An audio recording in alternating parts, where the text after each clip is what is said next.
ধন্যবাদ মাননীয় স্পিকার, আমাকে আবার সুযোগ দেওয়ার জন্য।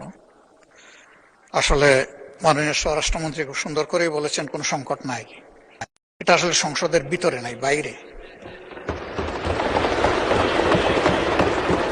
সংকটটা আমাদের সংসদের বাইরে। সংকট আছে বলে খোদ হাইকোর্টের মতো ভেরি সেন্সিবল জায়গায় 2 দিন এখন এই জ্বালানি সাশ্রয়ের কোর্ট হবে ভার্চুয়ালি। আপনি একসময় তার অংশ ছিলেন। সংকট নাই বলে এটা হয়েছে। আমি জাস্ট একটা উদাহরণ। উনি অনেক কথা বলেছেন, আমি এগুলা রিপ্লাই দিতে যাব না।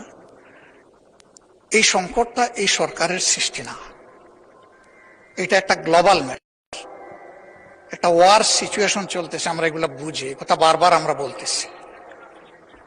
আমরা চাই সবাই মিলে এখানে কন্ট্রিবিউট করতে, প্রেশারটা ডিফিউজ করতে, সিচুয়েশনটাকে ইজি করতে।